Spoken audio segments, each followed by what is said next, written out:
Умники и умницы Республики Саха-Якутия. Финал региональной гуманитарной олимпиады школьников. Сегодня определяются абсолютные победители и призеры состязаний «Агонов». Свое решение вынесет высокий ареопаг, компетентное жюри конкурса. Мы начинаем финальные телевизионные игры региональной гуманитарной олимпиады «Умники и умницы Республики Саха-Якутия», которая проводится уже второй год благодаря инициативе автора и бессменного ведущего интеллект-шоу «Умницы и умники» Юрия Павловича Вяземского. Олимпиада проводится среди учащихся 10 классов общеобразовательных организаций по предметам гуманитарного цикла: литература, история, мировая художественная культура. По решению ареопага победители сегодняшних состязаний рекомендуются для участия во Всероссийской олимпиаде «Умники и умницы» на Первом канале. В ней приняла успешное участие победитель 2023 года Рената Хабибулина, ученица средней школы номер 26 города Якутска. Рената Хабибулина, город Якутск, Республика Саха, абсолютный победитель регионального конкурса.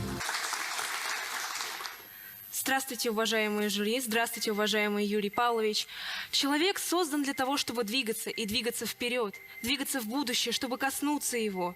Именно для этого нам нужны знания. Но мы не должны останавливаться на изученном, на том стабильном уровне знаний. Мы должны искать новое, бороться и искать, найти и не сдаваться, как завещал нам Каверин в «Двух капитанах».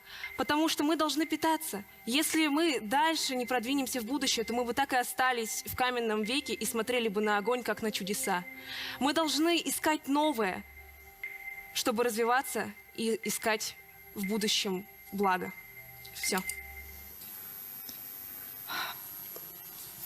Божию милостью император Александр III, самодержец всероссийский, царь польский, великий князь финляндский, астраханский, лифлянский. Это уже большой пошел. Извините. Уже большой пошел. И прочее. Умница, Ренаточка, без штрафного очка. Переходите в следующий этап, потому что правильно. Позвольте представить высокий ареопаг, компетентное жюри конкурса. Председатель судейской коллегии, почетный гость Олимпиады, эмиссар российского интеллектуального движения старших школьников «Умники и умницы», член Общественной палаты Российской Федерации, председатель комиссии по образованию, делам молодежи и развитию добровольчества Общественной комиссии Калининградской области, директор лицея номер 23 города Калининграда Гоман Сергей Станиславович. Жюри финала. Кандидат исторических наук, декан исторического факультета Северо-Восточного федерального университета Стручкова Наталья Анатольевна. Кандидат социологических наук, старший научный сотрудник научно-исследовательского института чтения имени Столярова, руководитель Центра региональной социологии Национальной библиотеки Республики Саха-Якутия Неустроева Аиза Борисовна. Доктор культурологических наук, профессор Арктического государственного института культуры и искусств Ляпкина Татьяна Федоровна. Секретарь ареопага Васильева Алина Петровна и Тахтобина Яна Егоровна. Уважаемые друзья, разрешите предоставить приветственное слово нашему почетному гостю, уполномоченному представителю автора интеллект-шоу и председателю жюри Сергею Станиславовичу Гоману. Спасибо большое. Добрый день, уважаемые ребята, уважаемые коллеги. Я горячо и сердечно приветствую вас в финале региональной телевизионной гуманитарной олимпиады школьников «Умники и умницы» Республики Саха-Якутия. Буквально год назад стартовала данная олимпиада, финал данной олимпиады здесь, в этих замечательных павильонах. Олимпиада – это состязание, олимпиада – это поиск лучшего, но путь всегда сопряжен с определенными сложностями, и умение преодолевать эти сложности – яркое тому подтверждение вашего участия здесь. Дорогие ребята, я желаю вам мобилизовать свои ресурсы, свои силы, выдохнуть и представить самый лучший результат в рамках сегодняшних испытаний. Тема интересная, сложная, но подъемная. Желаю вам удачи и хорошего, яркого финала. Сегодня нам помогают Федорова Ирина, ученица 10 класса средней школы номер 17, призер заключительного этапа Всероссийской олимпиады школьников по физической культуре 2024, неоднократный победитель и призер всероссийских и республиканских соревнований по спортивной гимнастике, обладатель регионального этапа Кубка Дальнего Востока по многоборью Всероссийского физкультурно-спортивного комплекса «Готов к труду и обороне», обладатель золотого знака 4 ступеней. И Петров Марат, ученик 11 класса, университетского лицея СУНС СВФУ, победитель международного научно-исследовательского конкурса «Молодые ученые. Гордость страны», победитель и лауреат первой степени всероссийских конкурсов и научно-практических конференций, дипломант Республиканской научной конференции «Шаг в будущее». В 2024 году Российская академия наук празднует 300 лет со дня своего основания. Среди первых ученых-академиков Михаил Васильевич Ломоносов, астроном, геолог, физик, химик, лингвист, поэт, писатель, историк, философ, изобретатель, художник, мозаичист, географ, математик и прочее. Воистину яркий пример универсального человека. Именно ему посвящена тема сегодняшней Олимпиады. Михаил Ломоносов «Homo universalis».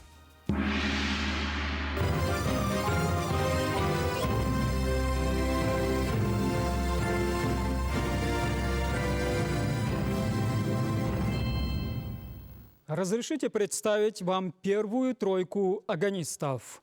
Никифоров Василий, ученик университетского лицея СУНС СВФУ. Рожина Елизавета, ученица Среднеколымской улусной гимназии имени Героя социалистического труда Волкова. Пермяков Тимур, ученик Республиканского лицея-интерната.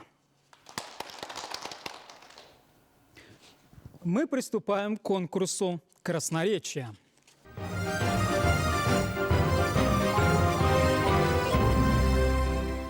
Внимание на афоризм. Российское могущество прирастать будет Сибирью. Как вы понимаете это выражение? По моему мнению, Ломоносов хотел бы показать перспективу Сибири в развитии России. Как известно, Сибирь имеет в себе множество драгоценных ресурсов, а также имеет и обширные пространства. Он бы хотел указать то, что исследование Сибири повлияло бы положительно на экономику России. Также я бы хотел показать то, что имеется выход в море, который также не менее сильно повлияет положительно на экономику России. Время выступления 34 секунды. Слово следующему агонисту. Я согласна с высказыванием Михаила Васильевича Ломоносова, что российское могущество будет прирастать Сибирью, потому что Сибирь — это огромная, богатая, обширная территория. В ней находится огромное количество полезных ресурсов, запасов, газа, угля, металлов.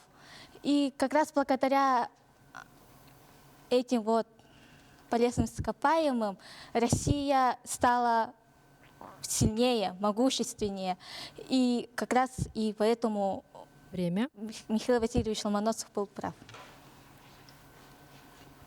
Время выступления 35 секунд.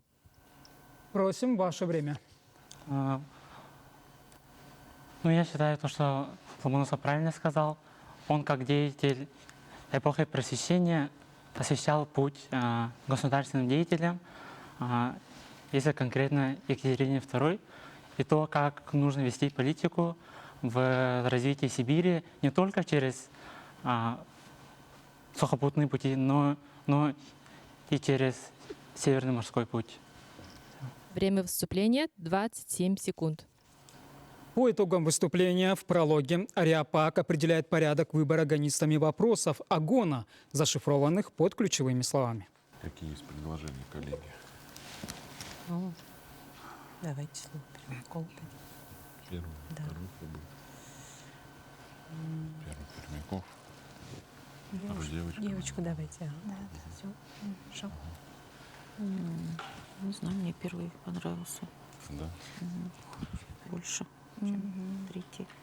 Да, дорогие друзья, позвольте озвучить наше решение. Первым выступает и выбирает и встает на дорожку Тимур, вторая Елизавета и третий Василий. Агонисты, мы просим вас занять дорожки в соответствии с озвученной очередностью.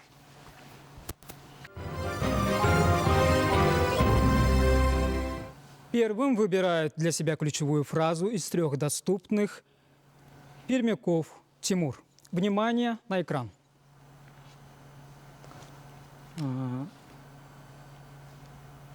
Образование. Тимур, вы выбрали второе ключевое слово – образование. Внимание, вопрос. В течение первого года обучения в академии Ломоносов освоил материал 3 нижних классов – фары, инфимы, грамматики и был переведен в 4 нижний класс – синтаксиму. Затем в средних классах освоил поэтику и риторику. После он был переведен в высший класс. Вопрос. Как назывался высший класс, в который в 1735 году был переведен Ломоносов? Ну, скорее всего, это класс философии. Он туда перевелся. Уважаемый Ариапак, ответ прозвучал. Его нужно оценить в орден либо медаль. Ваше решение. Правильно. Орден, да. Орден. Да. Это орден.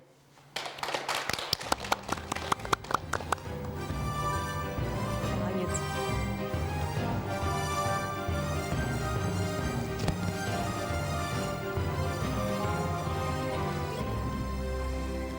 Елизавета, ваш черед выбирать ключевое слово. Враты моей учености. Браты моей учености. Михаил Ломоносов получил в собственность 3 книги от сыновей старика Дудина. Это были «Грамматика» Милетия Смотрицкого, «Псалтырь рифмотворная» Симеона Полоцкого и назовите 3-ю книгу. Я думаю, что это арифметика Леонтия Филипповича Макницкого. Орден. Ответ, да. Это правильный ответ, и это орден.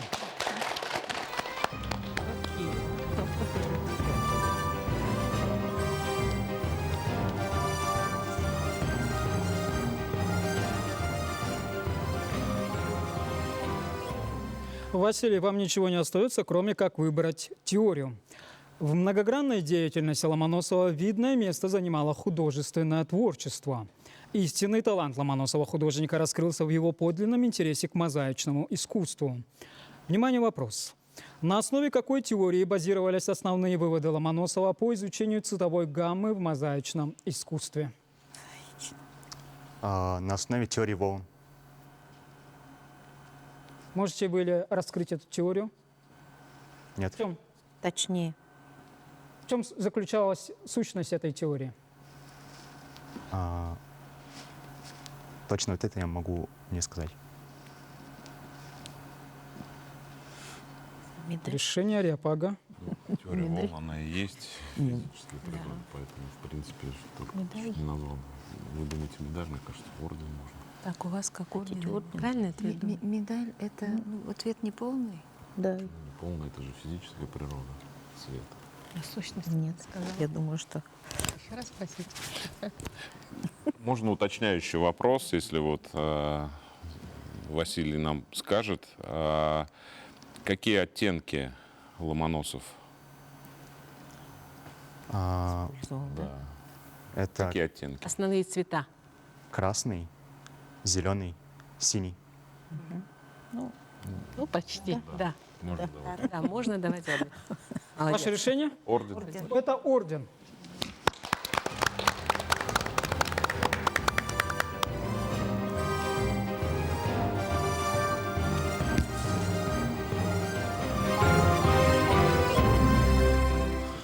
Мы переходим ко второму агону. Тимур, за вами по-прежнему право выбора ключевого слова. Внимание на экран.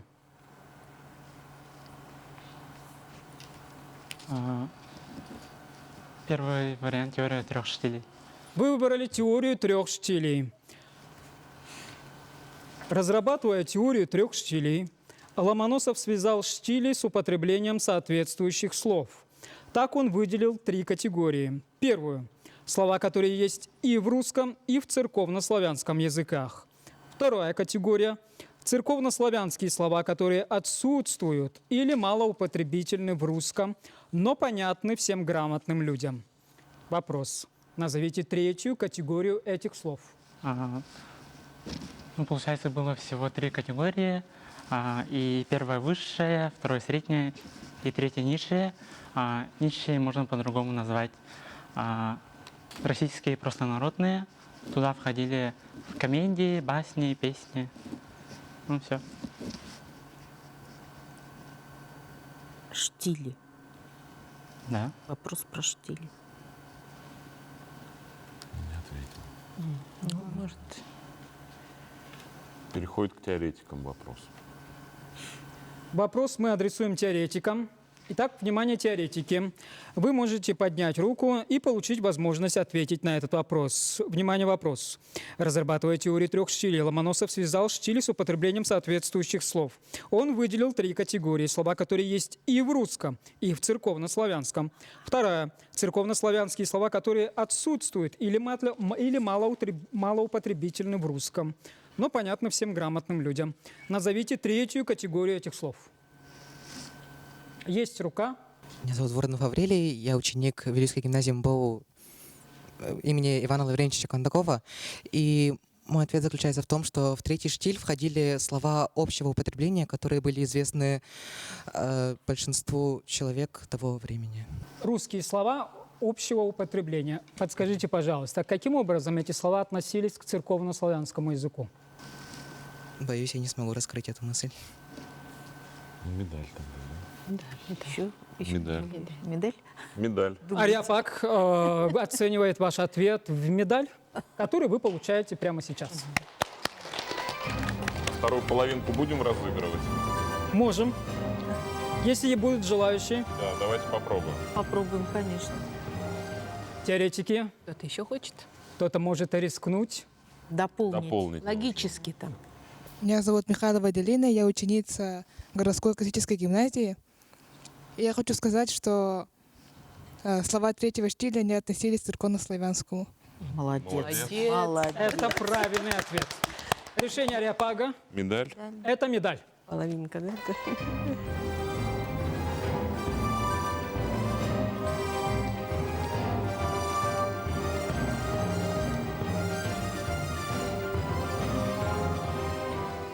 Елизавета, ваше право выбора. Я выбираю портреты. Внимание, вопрос. Какой российский правитель был увековечен 4 раза в мозаичных портретах, созданных в мастерской Ломоносова? Я думаю, что это великий император Российской империи Петр I Алексеевич. Правильно. Браво. Это орден.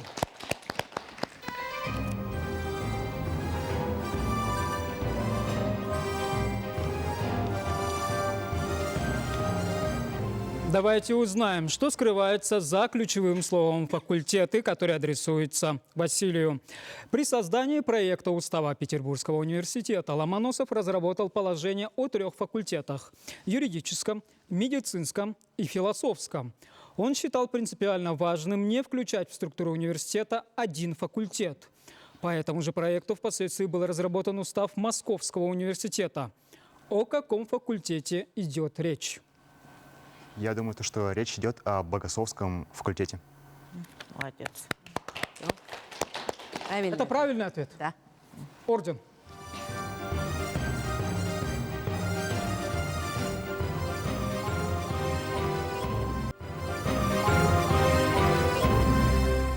Третий огонь. Тимур, выбирайте ключевое слово. Изобразительное искусство. на экран вопрос. Какие великие российские правители были изображены в мозаичных портретах, созданных Михаилом Васильевичем Ломоносовым? Ну, как я помню, это Петр I, Петр III, Елизавета Петровна, Екатерина II. И еще...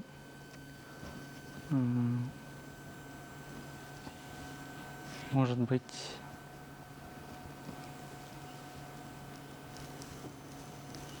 Ну, все не... Большинство названо. Да? Молодец. Мне кажется, можно еще медаль разыграть, если Да, ребята да, да, теоретики да. вспомнят. Пока что получаем медаль.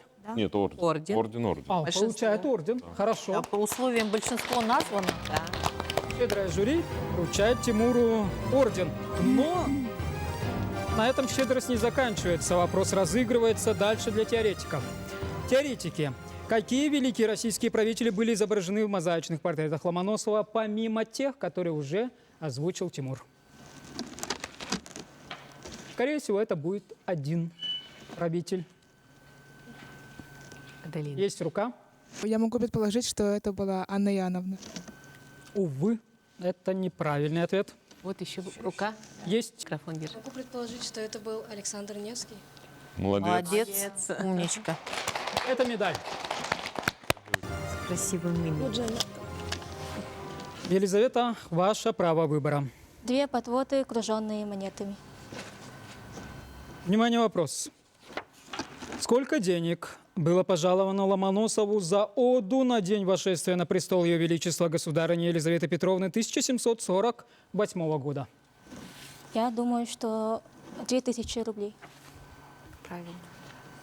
Молодец. Правильный ответ. Это правильный ответ. Это орден.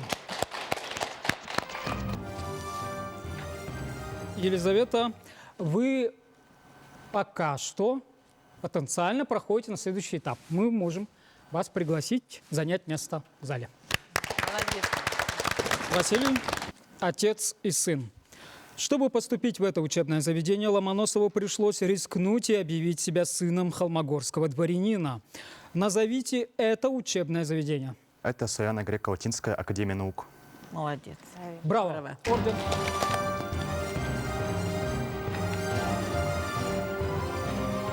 Василий, ваша судьба аналогична. Вы занимаете место в зале с потенциальным переходом на следующий этап.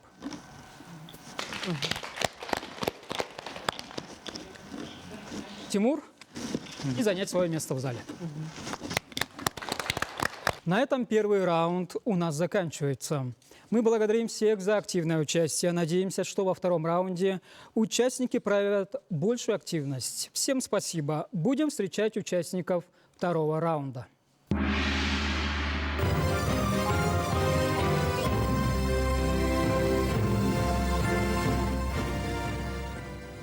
Разрешите представить вам вторую тройку агонистов. Нуриева Фидан, ученица средней общеобразовательной школы номер 5 имени Кривошапкина города Якутска. Платонова Диана, Маинский лицей имени Тимофеева. Жилаева Ольга, ученица университетского лицея СУНС СВФУ.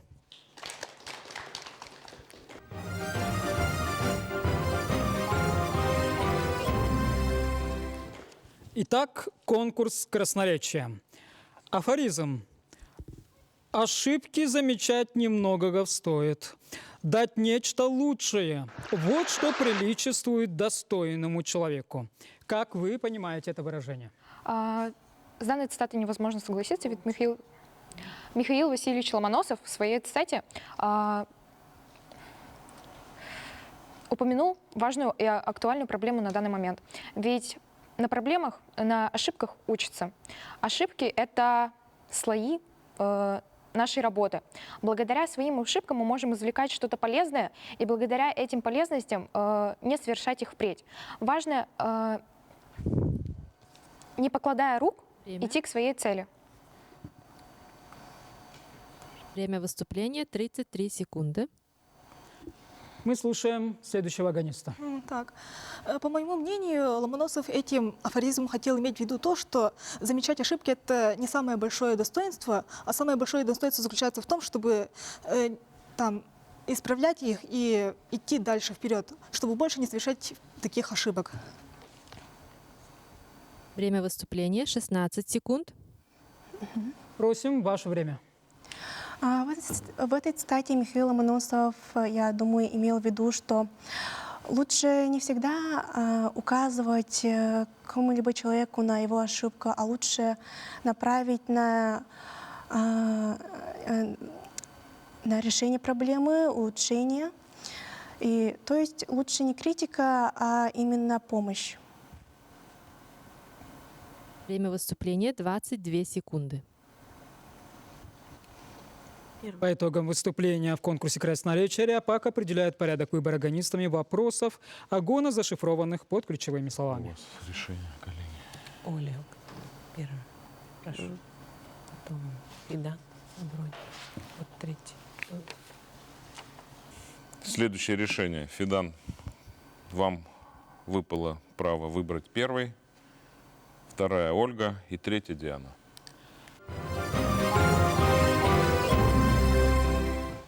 Итак, первый выбирает для себя ключевую фразу из 3 доступных. Нуриева, Фидан. По морю. В каком сочинении Ломоносов изложил свои наблюдения о культуре и языках аборигенов Севера? Ненцев, Комизырян, Лапарей. Я думаю, что это трактат о слоях земных.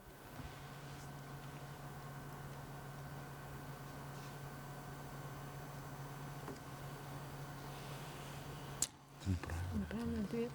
Это неверный ответ. Мы адресуем этот вопрос теоретикам. Внимание, вопрос. В каком сочинении Ломоносов изложил свои наблюдения о культуре и языках аборигенов Севера? Ненцев, Комизырян, Лопарей. Может переговорить. Это труд Ломоносова исторического характера, разумеется. Итак, вопрос аннулируется. Правильный ответ. Примечание на рукопись Вольтера. История Российской империи при Петре Великом 1757 года.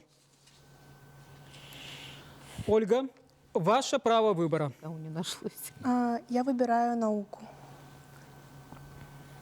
Среди всех почитаемых наук Ломоносов эту науку любил с особой любовью. Он беззаветно верил в ее возможности. Какую науку более всего почитал Ломоносов? Более всего почитал Ломоносов науку естествознания. Естественные науки, очевидно, что вклад его наиболее значим именно в этой области. Можете ли вы уточнить конкретную естественную науку? Конкретно химия. Слава богу. Это правильный ответ, и это орден. А Фидан тоже переходит в следующий со штрафным очком, да? Да. Диана, вам достается ключевое слово «песень». В луга, усыпаны цветами, царица трудолюбных пчел, блестящими шумя крылами, летит между прохладных сел. Внимание, вопрос. Из какого произведения эти строки? Эти строки, я смею предположить, из оды на день восшествия императрицы Елизаветы Петровны в 1747 году. 8. Ее Величество. Ее Величество. Молодец. Это орден. Это орден. Это правильно. Волновалась. Ошиблись одним годом. 1748-го.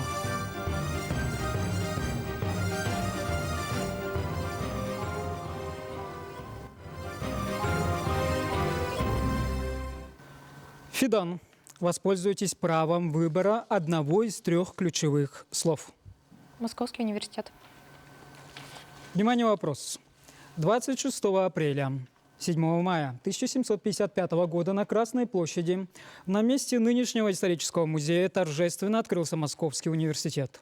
Восхвалялись его основатели, императрица Елизавета Петровна и Шувалов. О Ломоносове ни слова. Однако все понимали и знали, что истинный основатель Московского университета Михаил Васильевич Ломоносов. Внимание, вопрос. В каком году Московскому университету было присвоено имя Ломоносова? Смею предположить, что это 1940-й. Молодец. Это правильный ответ, это орден.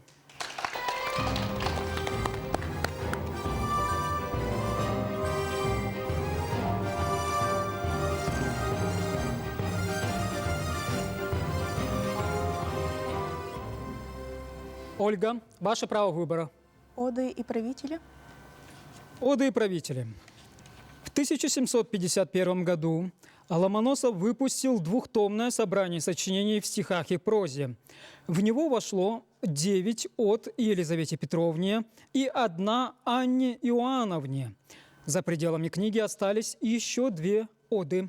Вопрос: кому они были посвящены? Я думаю, они были посвящены Екатерине Алексеевне и Иоанну II, III.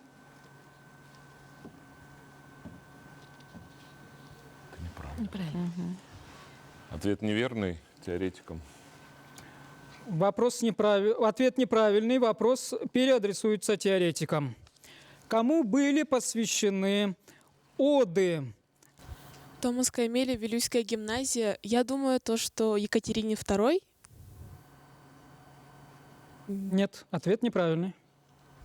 Видимо, аннулируем. Аннулируем вопрос, правильный ответ. Иван VI, либо Иоанн Антонович. Внимание на экран. Вопрос. В каких музеях представлены мозаичные работы Ломоносова? Я смею предположить, что они представлены в 3 музеях, а именно Русский музей, Московский государственный музей и Эрмитаж. Где-то из этих музеев, наверное. Решение Ареопага. 3, да? Большинство-то названо. Вот это. Да. Мы предлагаем дать для Дианы орден и медаль разыграть у теоретиков. Орден.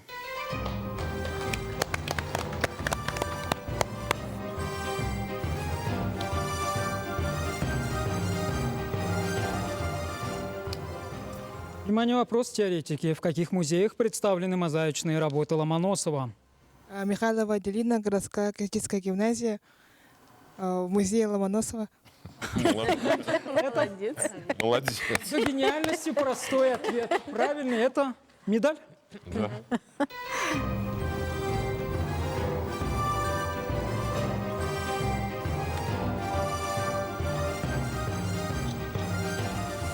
Работы Ломоносова действительно представлены в Эрмитаже, в историческом музее, в Государственном русском музее, музее имени Ломоносова.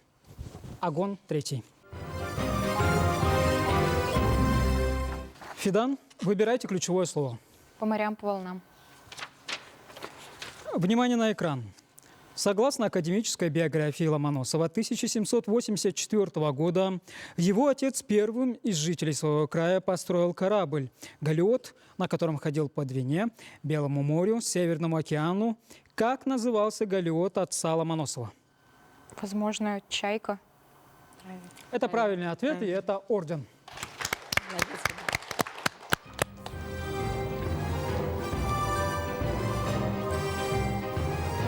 Фидан, вы можете занять свое место в зале. Ольга, выбирайте. Хвалить тебя, бессмертный царь. В 1743 году Ломоносов, находясь под арестом, написал 2 стихотворения, начальные строки которых представлены на экране. Как назывались эти стихотворения? Фрагмент 1 стихотворения. «Уже прекрасное светило простерла блеск свой по земли и Божьи дела открыла». Фрагмент 2 стихотворения. «Лице свое скрывает день, поля покрыла мрачно, ночь взошла на горы черна тень». Первое стихотворение — это утреннее размышление о Божьем. Второе стихотворение — это вечернее размышление о Божьем. Обожаем что?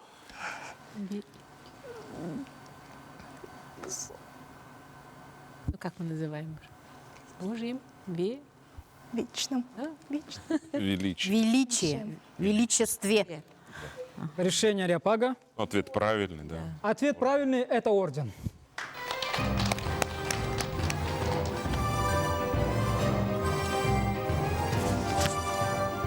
Ольга, вы также занимаете свое место в зале, сохранив статус агониста. Диана, ключевое слово «земляк». Внимание, вопрос. Знаменитый земляк Ломоносова, сын соседа, который в свое время помог Михаилу отправиться на учебу.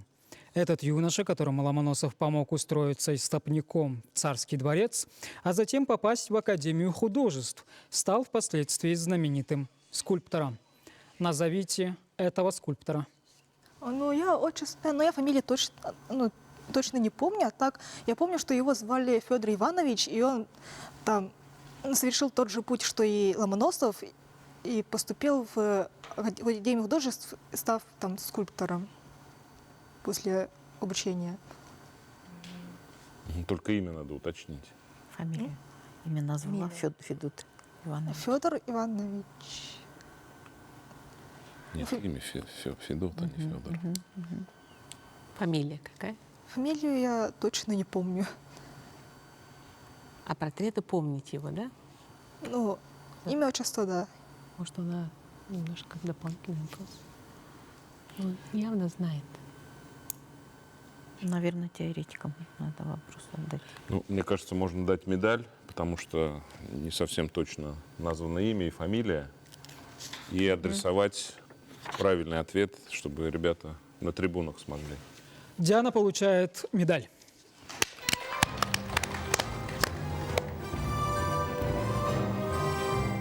Вы занимаете свое место в зале, сохранив статус агониста. Ваенский лицей именно Тимофеева, Соловьева Настя. Мой ответ имя Федот. Шубин вроде. Да. Правильно. Правильно. Это действительно Федот Иванович Шубин. Это медаль.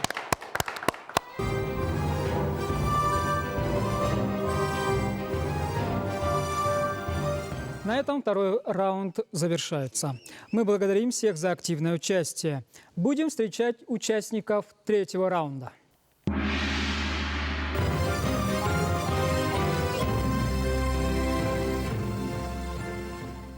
Разрешите представить вам третью тройку агонистов.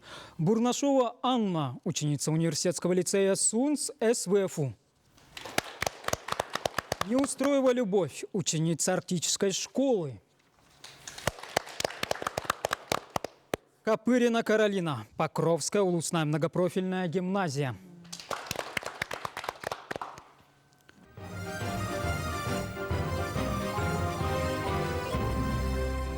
Внимание, конкурс красноречия.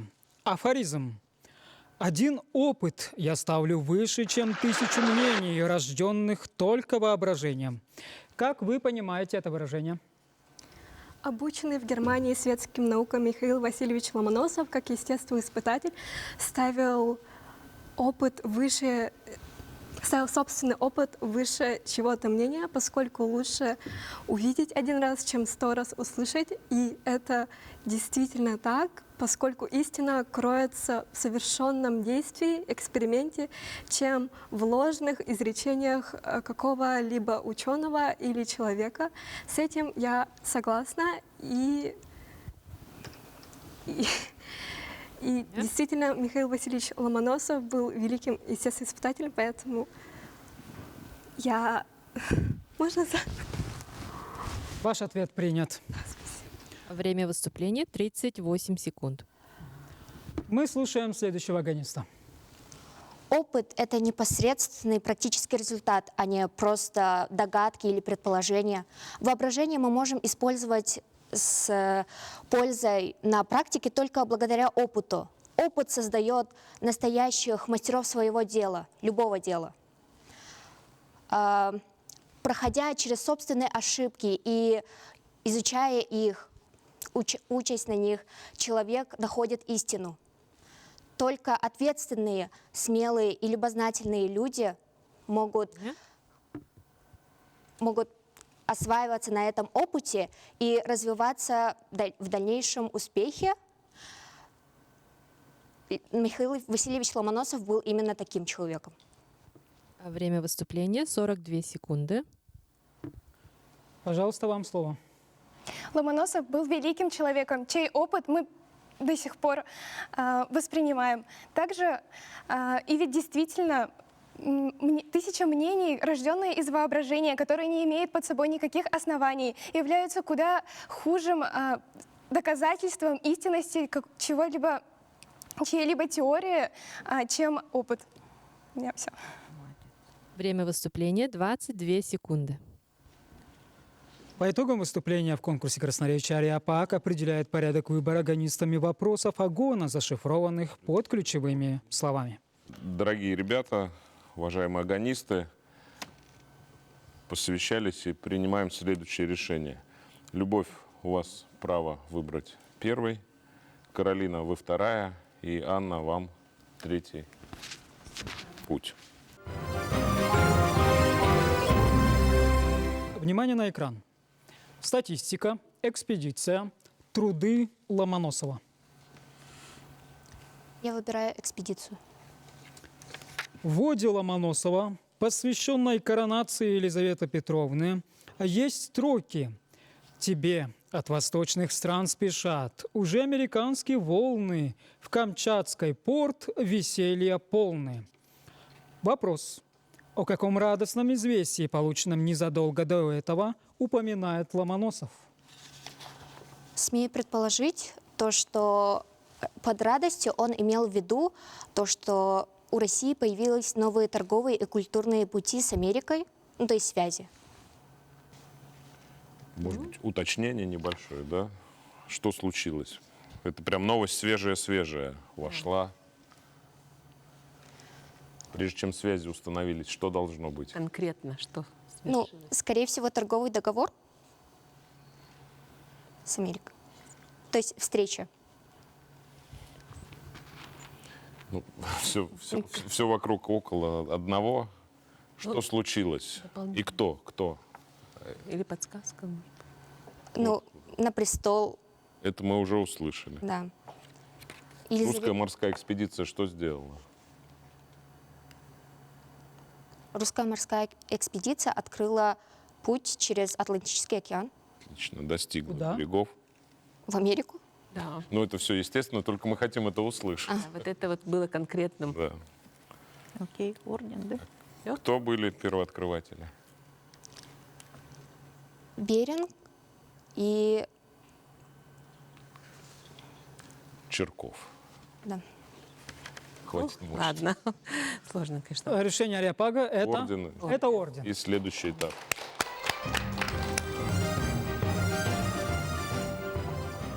Каролина, выбирайте. Я выбираю статистику.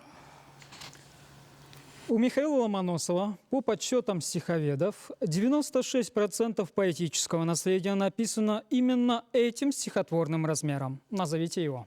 Большая часть поэтического наследия Ломоносова состоит из од, которые очень торжественны, и они восхваляют императоров, научные открытия и так далее. И, соответственно, он выбирал четырехстопный ямб для того, чтобы отразить всю эту торжественную, великую...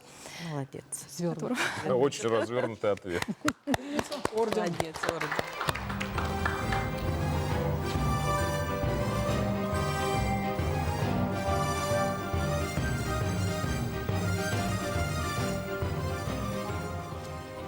Анна, ключевое слово для вас – труды Ломоносова. Внимание, вопрос.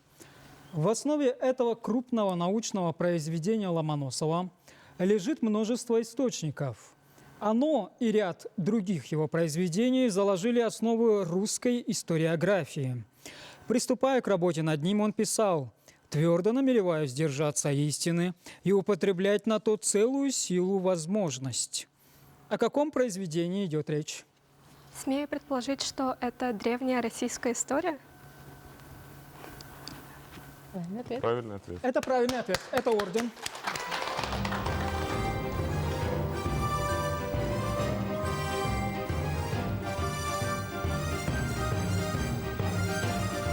Итак, по результатам первого агона все три агониста переходят в следующий агон без штрафных очков. Любовь, выбирайте ключевое слово из трех представленных.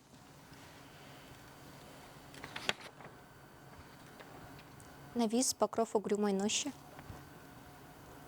Как если зданием прекрасным умножить должно звезд число, созвездием являться ясным. Какое место упоминается в последней оде Ломоносова? Смею предположить, что это царское село. Как если зданием прекрасным умножить должно звезд число, созвездием являться ясным, достойно царское село. Это правильно. Орден.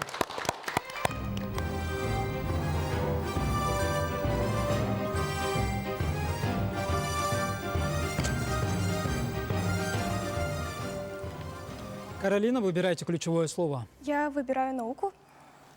Наука. Особое место в жизни Ломоносова занимала химическая наука. Ученый создал первую в России химическую лабораторию, где совершил замечательное открытие мирового значения. Вопрос. В каком году Ломоносову было присвоено звание профессора химии? Ломоносов считал химию своей самой главной деятельностью, и, насколько я помню, он стал химиком в 1745 году вместе с Тредьяковскими, и они оба стали первыми русскими академиками. Блестящий ответ, и это орден.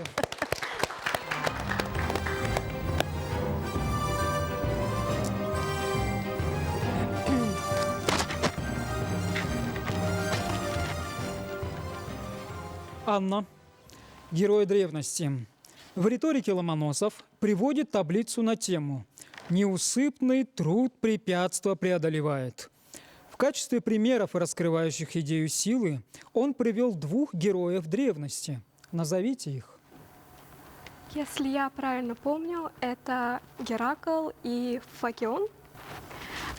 Факион являлся афинским военным начальником и учеником Платона, а Геракл известен из мифа его 12 поступках, где он боролся с различными монстрами и все-таки смог защитить свой родной город.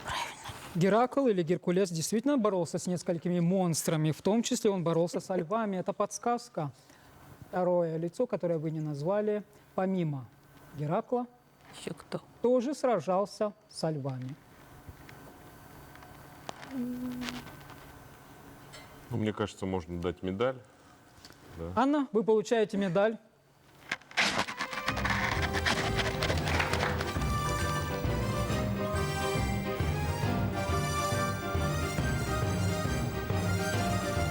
По решению Ареопага вопрос адресуется теоретикам. Есть рука. Ефремова Виолетта. Ли. Я думаю, это Геркулес или Ахиллес. Ну, Геркулес же уже прозвучал. Нет, к сожалению. Окей. Нет, не прозвучал. Нет, не принимается. Нет, Геркулес прозвучал. Может, еще кто-то? Теоретиков. Ну, ребята, ну со львами-то кто боролся? Какой герой древности боролся Да. со львами и знаменит этим, так же, как и Геркулес? В Петергофе есть фонтан. Только хотела Золотом. подсказать, да. Самый Прямо главный. в центре большой Мы уже фонтан. все подсказали. Ну, Аделина, ну давай, вскакивай. Так пасть разрывает ему. Ну, уже, мне кажется, надо Ну да, все уже. снимать. Вопрос аннулируется. Правильный ответ – это были Геркулес и Самсон. Третий огонь. Любовь. Выбирайте одно из представленных ключевых слов. Петропавловский собор. Петропавловский собор. Внимание, вопрос. Самая масштабная мозаичная картина Ломоносова, которая создавалась им для Петропавловского собора, ныне украшает здание Академии наук в Санкт-Петербурге. Назовите ее. Полтавская баталия. Мало. Это правильный Молодец. ответ. Орден.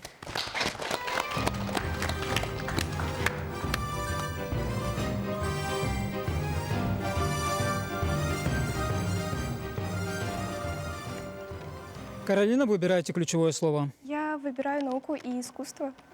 В 1756 году Ломоносов преподносит публике свою первую работу, связанную с изучением природы света, которая была представлена на русском языке в публичном собрании Академии наук.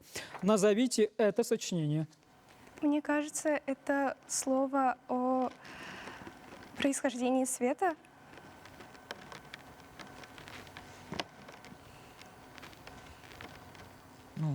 Ну да. Да. Да, это правильный ответ. Орден. Просто там дальше. Мы ждали продолжения. По традиции развернут. Да.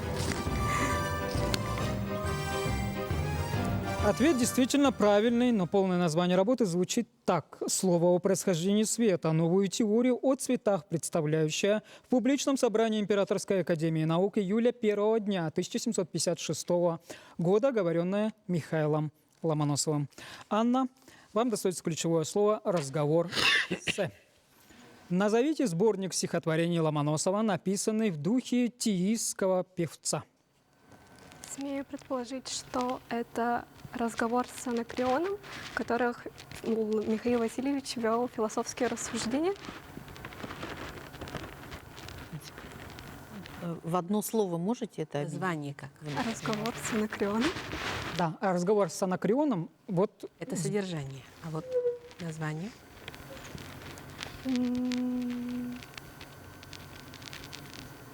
Просто все составить надо. То есть это действительно Анакреон, но сборник назывался одним словом. Анакреон. Тика. Анакреон. Да давайте, конечно. Орден. Орден, да. Орден. Наоборот.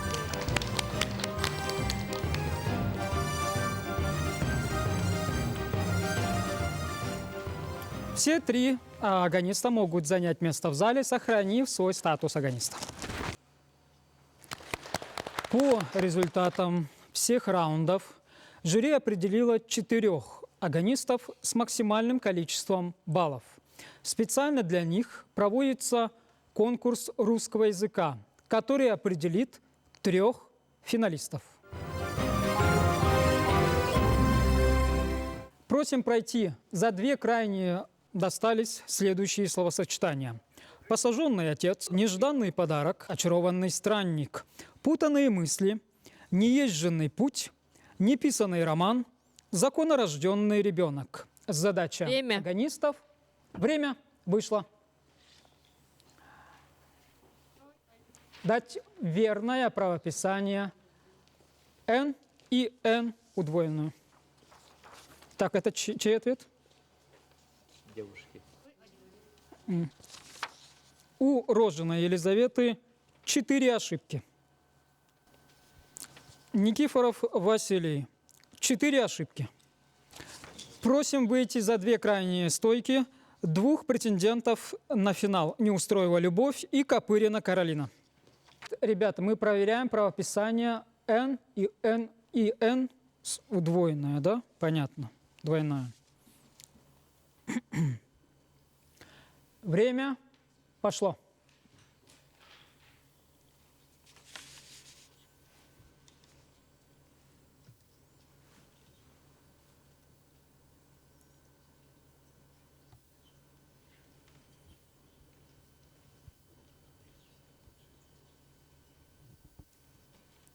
Время. Просим зафиксировать. Не устроила Любовь. 3 ошибки. Копырина Каролина. 4 ошибки. По результатам конкурса русского языка у 3 претендентов на выход в финал одинаковое количество ошибок и правильных слов. Именно для этого проводится дополнительный блиц-турнир.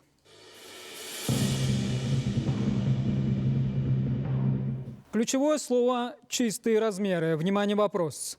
Назовите 4 стихотворных размера, которые Михаил Ломоносов назвал чистыми. Даю подсказку. Как вы помните, основных стихотворных размеров ровно 5. 2 двухсложных, 3 трехсложных. Один из них Ломоносов назвал нечистым. То есть вам нужно исключить 1 из 5 основных стихотворных размеров. Рискуйте. Да, Каролина. Возможно, нечистым он считал хорей? Принято. Это неправильный ответ.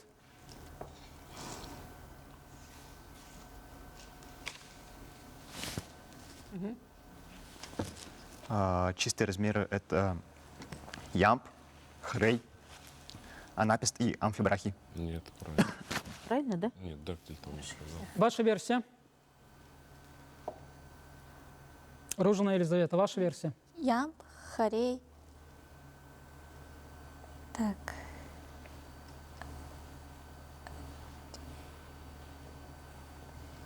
Называйте. Не помню. Я по губам вижу, что вы произносите.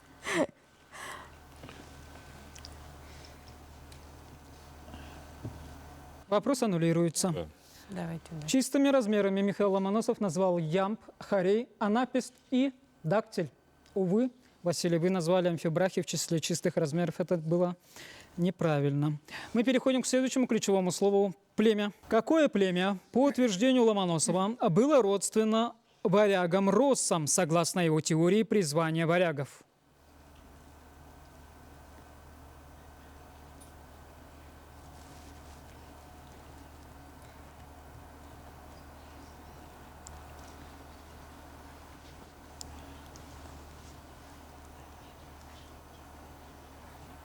Вопрос, видимо, не по силам. Есть подсказка. Есть подсказка. Со временем они и россы стали единым народом, говорившим на славянском языке. Более того, Ломоносов утверждал, что название этого немецкого государства произошло от славянского языка, то есть из имени Русь и предлога «по». Синоним «подле». Может, Пруссия? Правильный ответ – древние пруссы. Это правильный ответ. Копырина Каролина. Вы проходите финал. Елизавета, Василий, для вас разыгрывается дополнительное ключевое слово из блиц-турнира. Штрихи биографии. Внимание, вопрос. Именно в этот непростой период жизни, длившийся около 7 месяцев, Ломоносов приводит в порядок свои статьи и активно пишет следующие диссертации.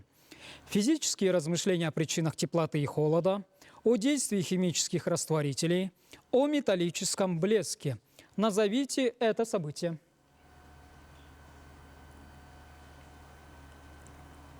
Непростой, но плодотворный период, который длился 7 месяцев.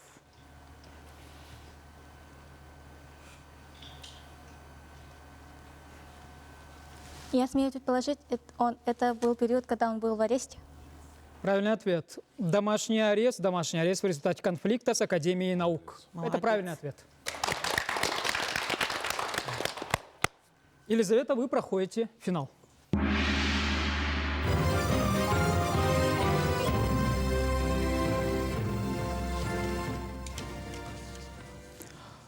Таким образом, у нас определена следующая очередность участников. Первое слово будет выбирать в финале Неустроева Любовь. Второе – Копырина Каролина. Третье – Рожина Елизавета. Обращаем ваше внимание, что в финале приготовлено для каждого из вас всего лишь по одному вопросу. Теоретики, будьте также бдительны, ибо все неразыгранные вопросы достанутся вам. Внимание на экран. Неустроева Любовь. Выбирайте ключевое слово. Гроза. Гроза. 12 июля 1753 года в Усть-Рудице Ломоносов наблюдал за атмосферой во время грозы. Что он использовал вместо металлической проволоки? Смею предположить то, что он использовал громопроводитель или что-то такое. Это неправильный ответ. Вопрос адресуется, с позволения Ареопага, теоретикам. Что использовал Ломоносов вместо металлической проволоки, когда наблюдал за атмосферой во время грозы? Это подручное средство, распространенное в быту, привычное рукам любого крестьянина. Мне кажется, снять надо вопрос. Увы, вопрос аннулируется. Любовь, вы не смогли на него ответить, поэтому можете занять место в зале. Каролина, выбирайте ключевое слово. Я выбираю предстатель МУС. Предстатель МУС. Внимание, вопрос. Кому была посвящена неоконченная эпопея «Петр Великий», которая по изначальному замыслу должна была превосходить «Илиаду» и «Одиссею» и стать главным поэтическим произведением Ломоносова? Возможно, она была посвящена Петру Первому. Это неправильный ответ. Вопрос адресуется теоретикам. Петру Третьему. Это неправильный ответ. Петру Великому, который был таким, что-то типа монаха, наверное. Это неправильный ответ. Платонов Диана-Маинский лицей.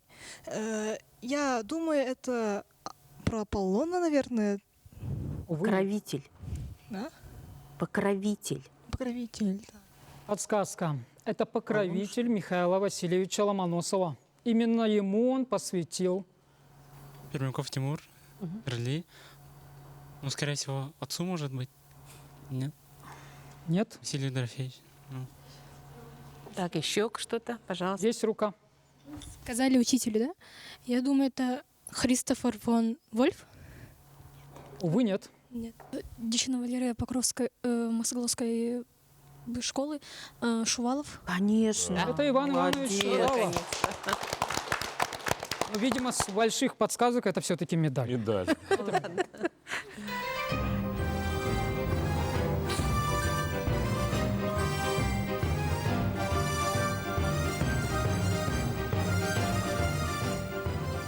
Каролина, вы занимаете свое место в зале.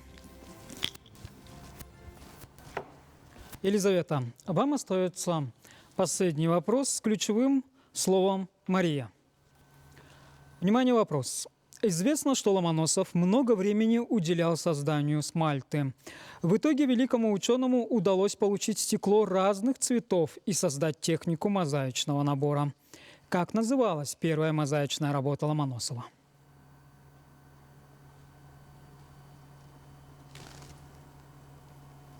Полтавская баталия? Нет. Увы, нет. Богоматерь Мария. Совершенно. Образ Богоматери по картине итальянского живописца Салимена. Люба, да, Питер?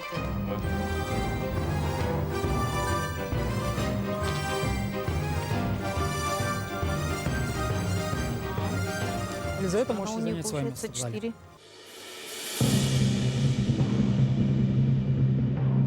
Итак, блиц-турнир. Уважаемые друзья, агонисты и теоретики, у нас еще припасены вопросы. Сейчас мы даем вам право всем отвечать на данный вопрос и заработать дополнительные баллы. Надеюсь, вы с ними справитесь. Помним, конечно, что первые 3 ключевых слова уже были разыграны, поэтому мы разыгрываем 4-е слово по счету «Собратья-поэты». Принцип первой поднятой руки могут отвечать и агонисты, и теоретики. Внимание, вопрос. Назовите 2 поэтов, с которыми вел спор Михаил Ломоносов. Это Тредьяковский и Сумароков. Молодец. Молодец. Это орден. Вы заслужили свой орден, и это правильный ответ. Имя, конечно, не помните. Сумарокова и Тредьяковского. Алексей Петрович. Так, а Тредьяковского? Василий Константинович. Можно, наверное, медаль еще дать. Следующее ключевое слово – периодизация. Внимание, вопрос. Ломоносов выделял 3 базовых части периодизации отечественной истории. Единство, раздробленность и... Какой 3-й период истории России выделял Ломоносов? И есть рука. Я не смогу точно назвать этот период, но я могу сказать от кого и до кого. Наверное, это с татарского монгольского ига до Ивана III.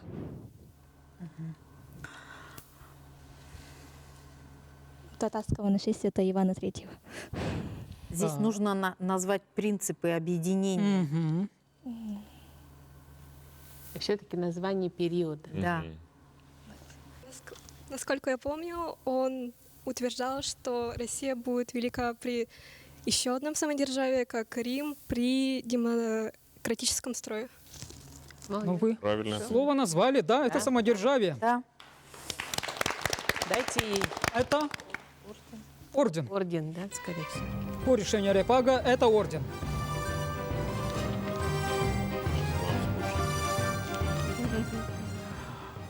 У нас еще остались ключевые слова. Следующее ключевое слово, кстати, весьма актуально звучит в год семьи. Семья. Внимание, вопрос. Как звали отца Ломоносова и чем он занимался? Назовите полное имя и род его деятельности. По-моему, Люба, ага.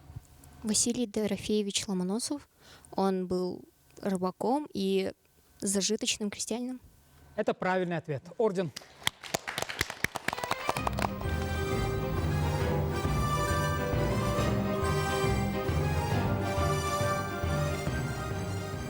Следующее ключевое слово – происхождение. Внимание, вопрос.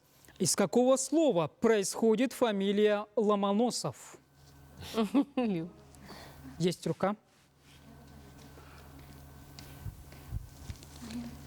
Растение ломонос. Из семейства лютиковых. Это правильный ответ. Да. Ломонос – это растение. Орден.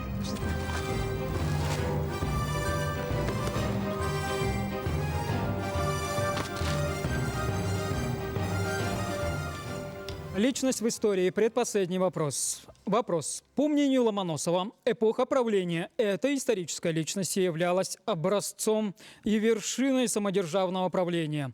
Он считал его одним из самых великих государей в мировой истории, идеалом правителя. Люба. Кто этот деятель? Люба Какая рука была первой? Любовь. Петр I. Ваш любимый Петр I. Орден.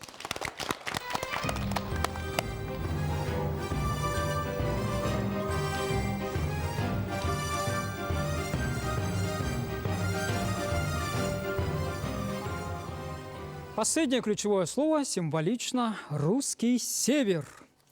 Внимание, вопрос. Назовите город, который в конце 17-го, начале 18 веков был единственными морскими воротами России, откуда открывался путь в Западную Европу. До этого таким центром были Холмогоры, близкие к родному селу Ломоносова. Кто первый? Астрахань? Нет. Это не Астрахань. Северный город. Санкт-Петербург? Нет. Нет. Вот, пожалуйста. Вот крайняя девушка. Архангельск. Молодец. Это правильный ответ. Орден. Что ж такое-то, а?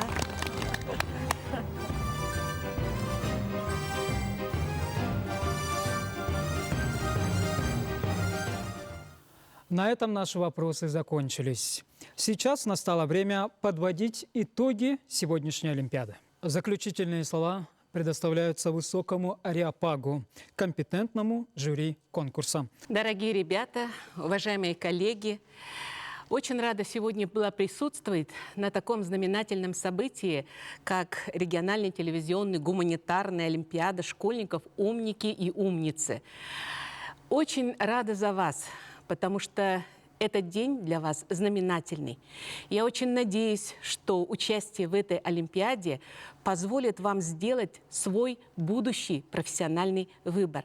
И вы определитесь в своих предпочтениях в профессии, вы определитесь вообще в выборе своего дела жизни. Сегодня мы получили просто прекрасное впечатление о вас, и ваши ответы подтверждают также усилия, работу вашей семьи, родителей, ну и, конечно, ваших наставников, ваших учителей. Я их тоже поздравляю, и сегодня мы сейчас еще не определились, кто у нас победитель, но в любом случае вы все участники знаменательного события, и пусть этот день будет началом нового этапа вашей жизни. Дорогие участники, умники и умницы, коллеги, я тоже присоединяюсь к поздравлениям моих коллег и хочу сказать, что у вас еще все впереди. Сегодня вы получили очень хороший опыт, и я хочу пожелать, чтобы вы так же как Ломоносов, стремились к знаниям и читали как можно больше книг.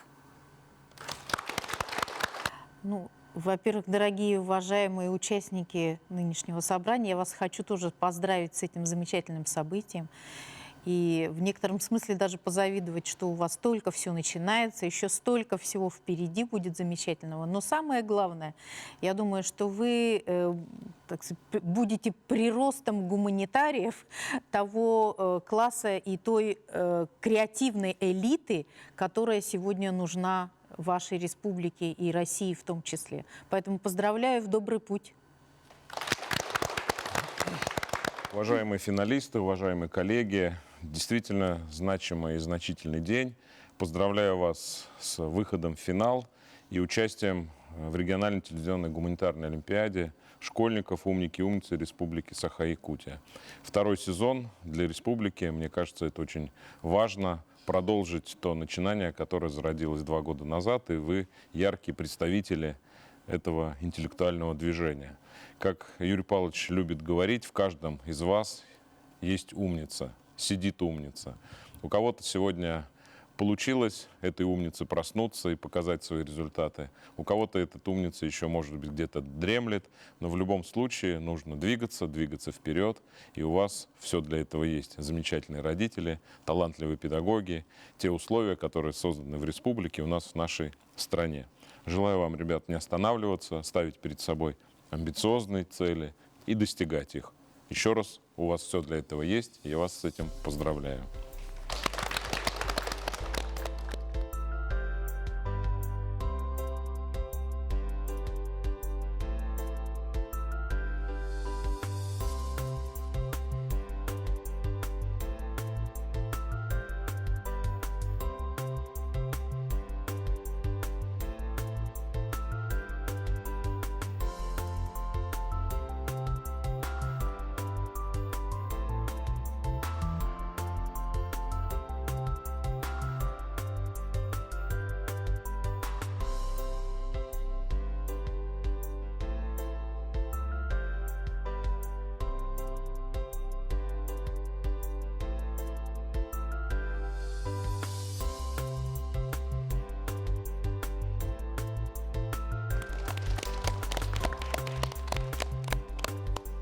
Дорогие друзья, итог финала – это поездка в Москву и абсолютный победитель. Да, вы отправляетесь и, надеюсь, достойно представите на Первом канале. И если мечтаете поступить в МГИМО, мне кажется, у вас должно это получиться. Поздравляю! И Юрий Павлович доверяет одно место по квоте. И это место вторым человеком, Анна, это вы. Надеюсь, девчонки, у вас получится достойно подготовиться и выступить с наилучшим результатом в рамках этой большой и очень важной перечневой олимпиады. И в завершение я хотел поблагодарить еще раз, Галина Александровна, вас, Василию Климовичу, передать привет всем организаторам. Очень сильные, очень серьезные вопросы. Вашим замечательным наставникам, кто вас, ребята, готовил. Нашим коллегам из Национальной телевизионно-вещательной компании. Большое дело. И еще раз большой привет от Юрия Павловича. Он очень рад и очень гордится, что движение, которое он придумал, расширяется, двигается и прирастает такими яркими, талантливыми умниками и умницами. Поздравляю! Спасибо.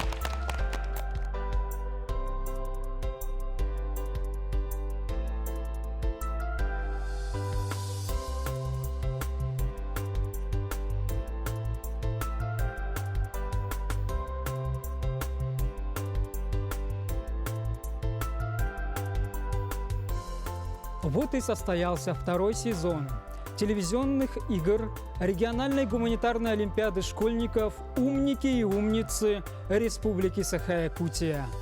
До встречи в следующем году.